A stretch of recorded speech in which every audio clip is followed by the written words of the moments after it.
जो चाणक्य नाटक और मंचन आप देख रहे हैं, हमारे सम्मान्य भाई मनोज जोशी जी जो कि अभिनय कला के लिए बहुत बड़े विख्यात हैं और आप में से बहुत लोग उनको जानते होंगे। चाणक्य भारतीय मनीषा के वो अग्रदूत हैं कि जिनके समान दूसरा कोई नहीं। चाणक्य और चंद्रगुप्त एक शिष्य परंपरा के भी संवाहन। कभी कभी कुछ राजवंश इस प्रकार से अपने पैर गड़ा लेते हैं कि उनको उखाड़ने में न जाने कितनी मानवताएं नींव का पत्थर बन जाए। और हमारे चाणक्य, जिनका नाम दूसरा विष्णुगुप्त भी था, उन्होंने चंद्रगुप्त को क्या शिक्षा दी कि बेटा, माता संभावना को जन्म देती है और आचार्य उस संभावना को संभव बना देता है। ये चाणक्य के अंदर प्रवेश कर गया। इस बात का लोभ संवरण नहीं करूंगी कि जो मेरे दिल में है, और वो क्या है कि एक व्यक्तित्व हमारे मध्य में ऐसा है कि वो स्वयं गुरु भी है और शिष्य भी है।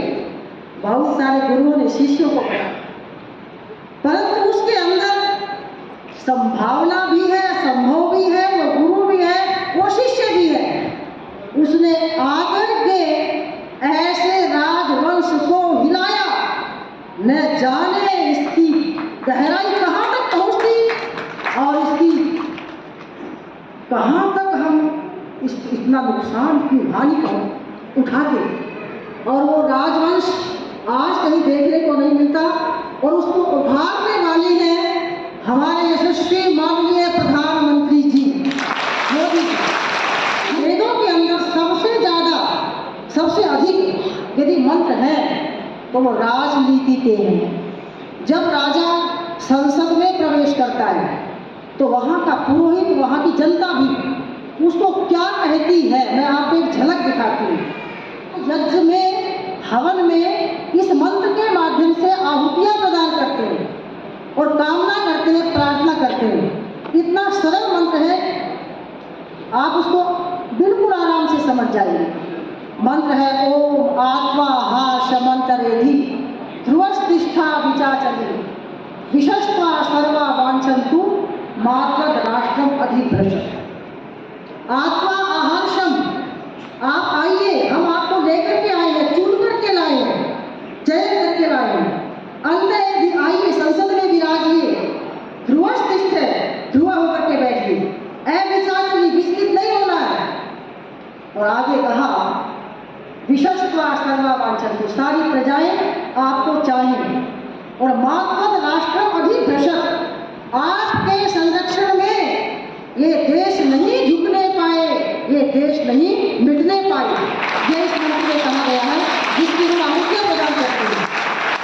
तो ये चाणक्य नाटक भी ऐसा ही राजनीति का संशोधक नाटक है, जिसके अंदर राजा को ये स्थान दिया जाता है कि राजा हो तो ऐसा हो जिसके कारण से ये देश झुकने ना पाए, मिटने ना पाए, विदेशों में हमारी छवि बने, सब जगह हमारी छवि बने। आज तक के माध्यम से राष्ट्रभक्ति जगा करके राष्ट्र के एक एक अंग को समर्थ बनाएंगे, एक एक अंग को सशक्त बनाएंगे। ये भी यहाँ से शिक्षा और भावना, प्रेरणा लेकर के जाएंगे। इन्हीं शब्दों के साथ मैं आप सभी का पुनश्चय बहुत बहुत धन्यवाद। विद्यालय की मातृशक्ति को प्रणाम करता हूँ।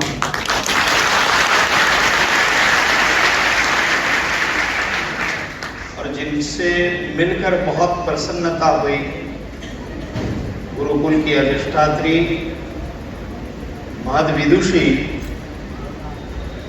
सुमेधा जी को भी प्रणाम करता हूँ।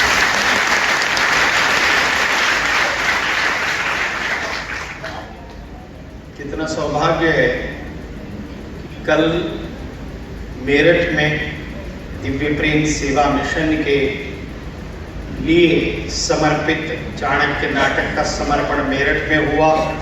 वो नेताजी सुभाष चंद्र बोस नाट्यगृह में हुआ। और आज हमारा सौभाग्य है कि आज का ये चाणक्य का समर्पण दिव्य प्रेम सेवा मिशन के लिए श्रद्धानंद सभागार में हो रहा है।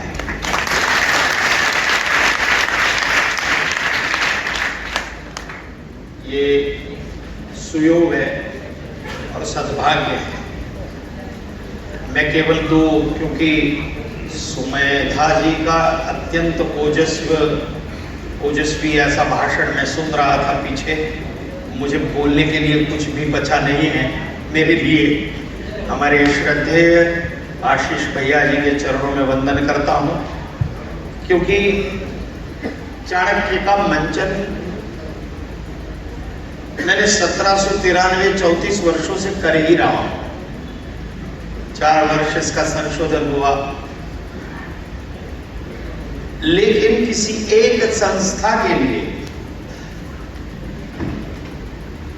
और वो भी मिशन के तहत, यदि सभी बहुत मात्रा में, विपुल मात्रा में अगर प्रयोग हुए हों तो वो दिव्य प्रेम सेवा मिशन के लिए ही हुए हैं। चाणक्य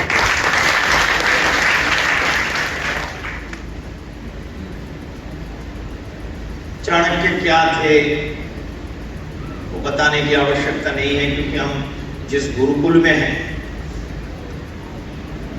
वो शक्ति भारतवर्ष में अपना तेज दिखा रही है। केवल इतना ही, यहाँ जो अमरोहा से लोग इकाई के जुड़े हुए हैं और उनके माध्यम से यहाँ आए हैं, उन्हें जिस प्रकार चाणक्य ने समर्पित भाव से और इस राष्ट्र की एकात्मता के लिए, अखंड भारतवर्ष के लिए जो कुछ भी किया, वैसा ही कुछ कार्य हमारे श्रद्धेय आशीष भैया हरिद्वार में चंडी घाट के किनारे हमारे कुष्ठ रोगियों की सेवा के लिए, उनकी चिकित्सा के लिए, उनके बच्चों की पढ़ाई के लिए, अनाथ बच्चों के लिए और आसपास के गरीब बच्चों के लिए जो कार्य कर रहे हैं, वो बहुत ही अद्भुत कार्य है। और जिस समय मुझे ये पता चला और मैं कब जुड़ गया दिव्य प्रेम सेवा मिशन से, मुझे स्वयं को पता नहीं चला। यार, राष्ट्र प्रेम कर रहे हो तो साथ में चलो, और इस राष्ट्र के लिए आहुति दो। मैं आपके सामने चाणक्य का तो पात्र कर रहा हूं, मैं चाणक्य तो हूं नहीं, लेकिन आपके सामने आवाहन करने, विनती करने आया हूं दिव्य प्रेम सेवा मिशन को जो अपने से बने, जिस भी स्थिति में हम सहकार्य कर सकें, आर्थिक सहकार्य जितना भी करें। मैं हमेशा एक बात कहता हूं कि हम कुछ साथ में तो लेके जाने वाले नहीं हैं। जो भी साथ में रहने वाला है हमारे पीछे, वो हमने क्या किया, किसके लिए किया और कितना किया, कितना जमा किया, ये कोई नहीं पूछने वाला है। कितना समाज के लिए किया, यही रहने वाला है। तो उसे वजनदार बनाइए और दिव्य प्रेम सेवा मिशन के साथ जुड़िए और सदैव जुड़िए और अपने जीवन भर जुड़िए। यही आवाहन और विनती करने आपके समक्ष आया। मगध विजय की प्राप्ति के लिए हमें आपकी सहायता की आवश्यकता है। इसलिए मगध विजय की प्राप्ति के लिए आप हमारी सहायता करेंगे और मगध विजय के पश्चात हम लेंगे मगध, और तत्पश्चात कलिंग विजय की प्राप्ति के लिए हम आपकी सहायता करेंगे और आपको मिलेगा कलिंग देश। कलिंग गुरुदेव, कलिंग गुरुदेव, गुरुदेव कलिंग देश, गुरुदेव।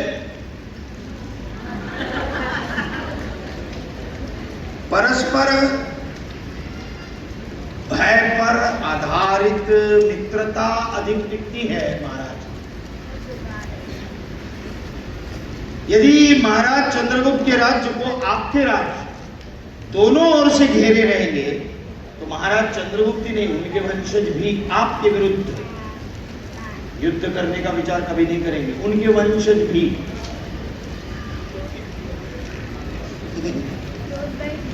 अच्छा, उत्तर में पर्वत, दक्षिण में कलिंग और मगध मध्य में। उत्तम उत्तम आचार्य, आपकी अंतिम है। महाराज, वायु से सर्प की और प्रशस्ति पत्रों से गंधर्वों की उदर वृद्धि होती है। मैं तो अकिंचन विप्र हूं, मुझे तो आपके वरद वचन की आवश्यकता है। प्रश्न ये है कि कलिंग जैसा समृद्ध और शक्तिशाली राज्य महाराज मौर्य हमें क्यों देंगे? क्योंकि हमें केवल मगध प्राप्त करने में ही रुचि है। क्यों? हाँ, प्रतिज्ञा। अर्थात हम कलिंग लेकर संतुष्ट हो जाए। चलिए बोले। प्रश्न यह है आचार्य कि कलिंग तो हम यूं भी प्राप्त कर सकते हैं बिना आपकी सहायता, और मगध भी नहीं महाराज, आचार्य, मगध के मेरा वैधव्य तो उसी क्षण शुरू हुआ था जब राजा हिरण्यगुप्त के साथ मेरा विवाह कर दिया गया था। तो आपने उसी समय से अपना मस्तक क्यों नहीं ढक लिया था देवी?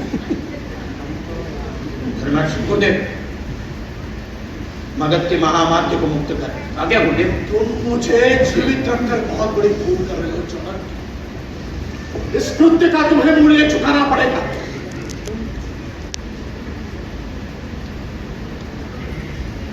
धर्मराज, मगध के महामात्य को उनका राजदंड दे दो। आज्ञा गुरुदेव। नहीं, मेरे राजा की मृत्यु के साथ मेरा महामात्य पत्नी पर चुका है।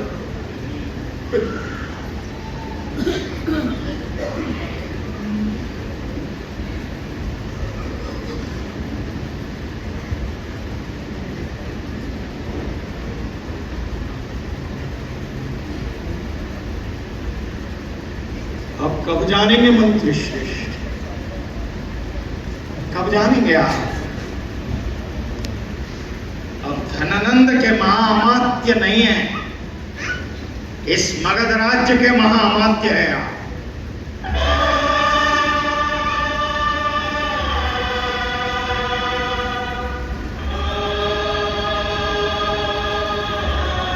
राजदंड का स्वीकार कीजिए महामात्य, राजदंड का स्वीकार कीजिए।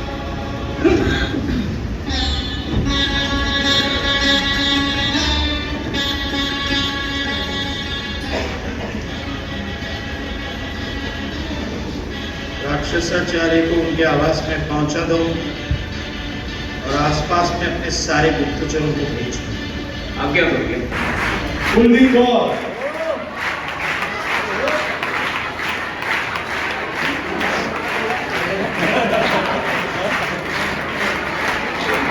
चाणक्य की मुख्य भूमिका में नाटक के निर्देशक पद्मश्री मनोज जोशी।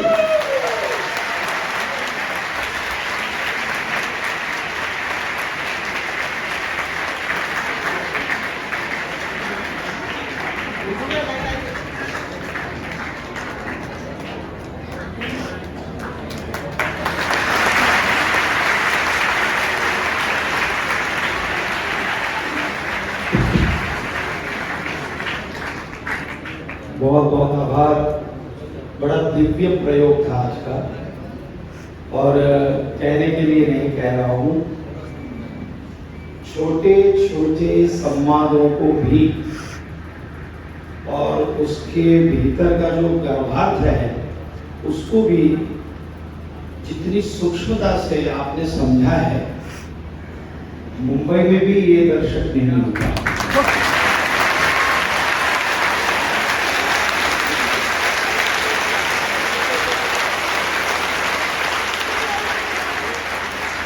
इतना अवश्य कह सकता हूं कि अमरोहा के ये दर्शक और इस गुरुकुल की मातृशक्ति, ये जो चोटीपुरा की,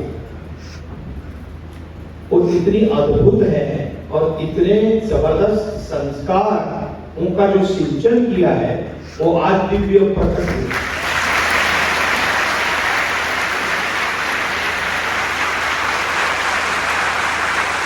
और ये सच कह रहा हूँ। मैंने एक कलाकार, हमारे सहकारी साथी कलाकार सब यही कहेंगे कि छोटे छोटे जो संवादों के अर्थ थे वो इतने अर्थपूर्ण तरीके से समझ के वो तालियां आ रही थी, उसका आनंद आज अद्भुत था सच में। तो मैं आप अपने लिए जोरदार तालियां बजाइए।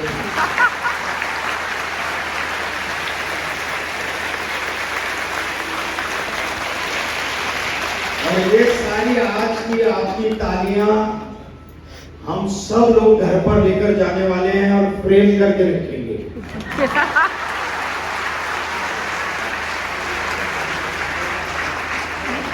पुनः एक बार दिव्य प्रेम सेवा मिशन की ओर से, धर्मजम की ओर से, खासकर आज ये श्रद्धानंद जी सभागार में हमें ये नाटक चाणक्य का मंचन करने का सौभाग्य प्राप्त हुआ, इसलिए पुनः एक बार गुरुकुल का और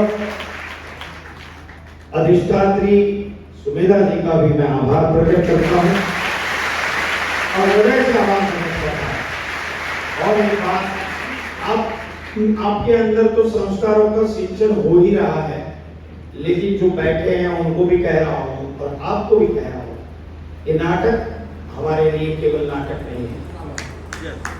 ये नाटक हमारे लिए जैसे दिव्य प्रेम सेवा मिशन है सेवा का, वैसे एक कला के माध्यम से ये हमारा मिशन है कि राष्ट्र भक्ति, एकात्म राष्ट्र का मंत्र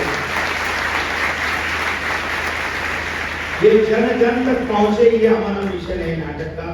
केवल इतना ही कहता हूं कि आप सब लोग जो आए हैं वो तो सब लोग दिव्य प्रेम सेवा मिशन से जुड़िए ही, और एक एक व्यक्ति कम से कम 20-20 लोगों को जोड़ेंगे, ये भी महत् राष्ट्र कार्य है। और ये नाटक देखने के पश्चात आपके भीतर यदि वो ज्योति प्रज्वलित हो, और वो ज्योति का नाम है कि मैं मेरे राष्ट्र के लिए क्या कर सकता हूं, ये जोत, और ये जोत सोच की जोत यदि प्रकट हो तो हमारा नाटक, ये चाणक्य नाटक करना सार्थक होगा, ऐसा मैं मानता हूं।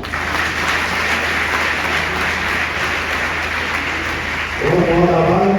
और श्रद्धेय आशीष भैया जी हमें सत्वर बुलाते हैं, जहां बुलाते हैं हम सब लोग, मैं अकेला नहीं, ये सारे साथी कलाकार मेरे जो हैं तो 35 वर्षों से ये नाटक निरंतर चल रहा है।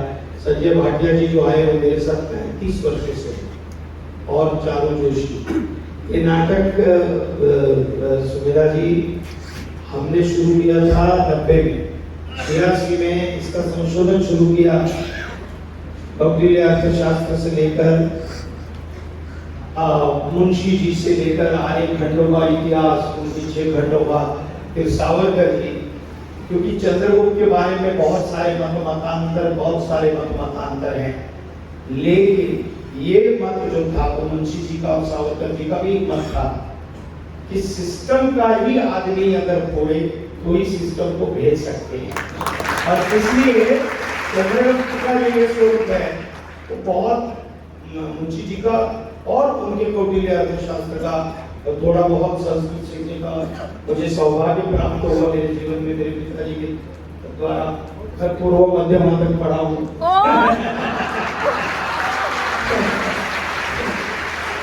तो और इसी और राष्ट्रीय स्वयंसेवक संघ का मुझमें जो सिंचन हुआ उसके कारण ये नाटक कर पाया। मैं सो-कॉल्ड लोग बोलते हैं बॉलीवुड, मुझे शब्द भी अच्छा नहीं लगता, मेरा काम है वो, मैं वहां हूं, लेकिन मन से और हृदय से जो हूं वो आपके साथ है।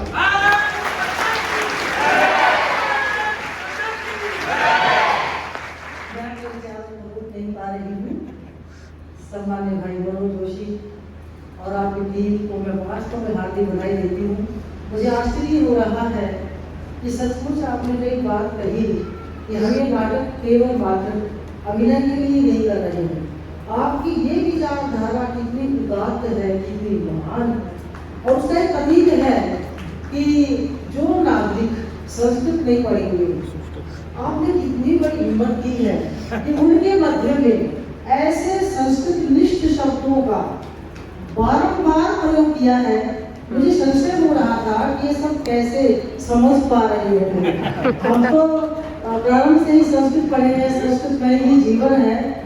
तो मैं तो यही ईश्वर से प्रार्थना करूंगी और आपके अंदर ये अदम्य साहस सदा रहे, सदा इसी प्रकार से बना रहे और अपने राष्ट्र की आप सेवा करते रहें।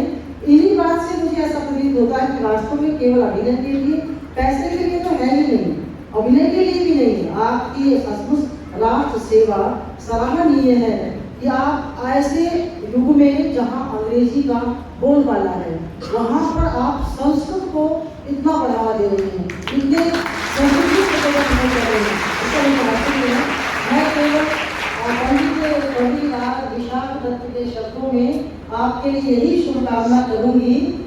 नंदो मूलन दृष्ट वीर्य महिमा एका केवल मर्द साधन विधौ सेना शतेभ्योधिका नंदो मूलन दृष्ट वीर्य महिमा बुद्धिस्तु मां दान मम बुद्धिस्तु मां दान मम। सामान्य लोगों को समझ में नहीं आया होगा। एक बार ऐसा समय आया था कि आचार्य चाणक्य के पास से धीरे धीरे सभी सरक गए, सभी लोग उनसे दूर हो गए थे। आपने अभी देखा होगा कितनी विषम परिस्थितियां पैदा हुई, अंत तक भी कोई मानने को तैयार नहीं और बहुत अधिक आपको साहस करना पड़ा अमात्य राक्षस के लिए क्योंकि वो आपके ही समकक्ष थे। और एक बार तो ऐसा लग रहा था कि जैसे आपसे बहुत ऊपर जा रहे हैं, बनाने में। तो ऐसे ऐसे लोगों के अंदर आपको काम करना पड़ा चाणक्य को। तो उस समय ऐसा समय आया कि सभी लोग एक एक करके दूर भाग रहे थे। तो उस समय उन्होंने कहा ठीक है, जो चले गए से चले गए, जो नहीं गए वो भी चले जाए। नंदोन्मूलन दृष्ट वीर्य महिमा, नंद के उन्मूलन में जिसने अपनी महिमा को दिखाया है। देखिए कितने आश्चर्य की बात है, मगध साम्राज्य के नंद के मरने के बाद भी उनके पास कितनी अधिक विपत्तियां थी, कितना अधिक संघर्ष था। तब उनको ये कहना पड़ा था कि नंद के उन्मूलन के अंदर जिसने, नंदों के नाश के लिए जिसने अपनी बुद्धि का साहस दिखाया है, एका केवल मर्द साधन विधौ बुद्धिस्तु मादान मम। केवल एक अर्थ साधन करना है, अर्थात साम्राज्य की, चक्रवर्ती साम्राज्य की स्थापना करनी है। केवल मेरी ये बुद्धि मेरे पास से ना जाए। तो आज मैं हमारे सम्मानीय भाई मनोज जोशी के लिए यही कहूंगी, नंदोन्मूलन दृष्ट वीर्य महिमा बुद्धिस्तु मां का तव। आप ही धन्यवाद। और हमारे समाज के बहुत भाई हो और बहुत शुभकामनाएं।